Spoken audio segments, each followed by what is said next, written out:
Hello YouTube, continuing kind of a series of before and afters that I'm doing. Have an old Henry Sears and Sons, which is not Sears and Roebuck, but valued at $14.50, which seems oddly specific. So my guess is that this is what my grandfather bought it for.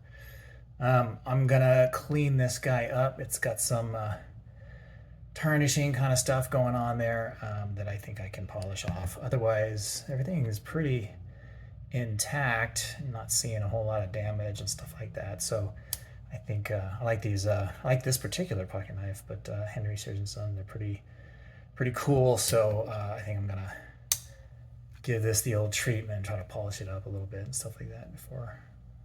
So here's the before. All right, be right back.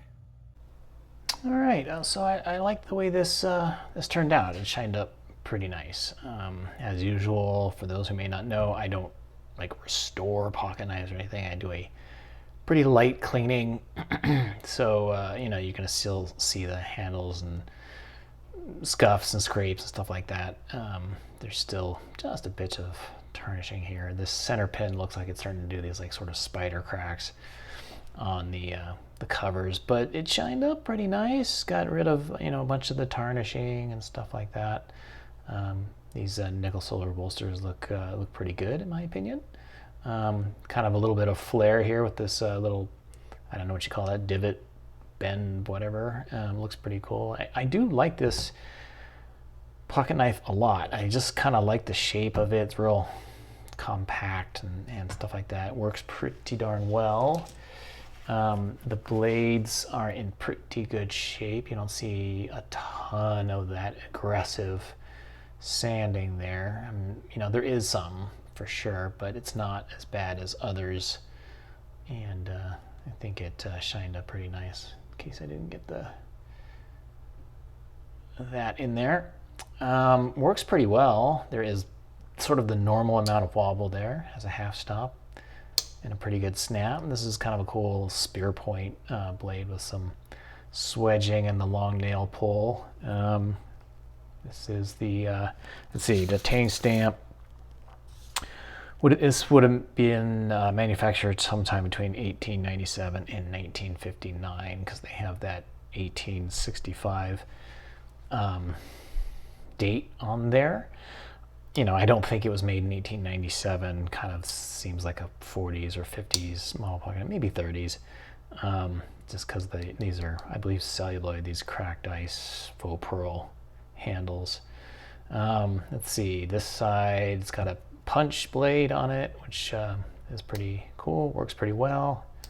And then you have this secondary blade, which is actually kind of covered up by the punch blade, so you can't really get to it unless you open it up. So that's not the best design, or at least it's the way it's functioning. But as you can see, and I think this might have been reprofiled or something, because it seems pretty short, squat.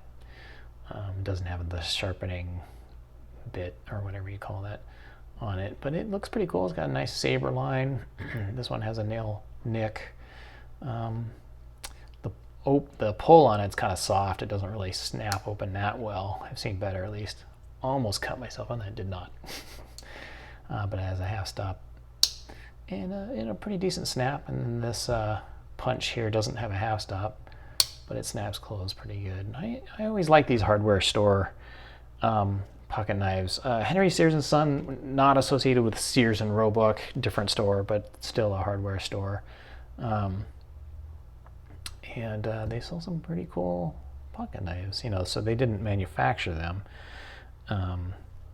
but somebody did a good job for them. They were in business, started in 1865 and ended sometime in 1959, so there you go. Pretty darn cool. All right, but that's going to do it for this guy. Thanks for checking in, and I'll see you on the next one.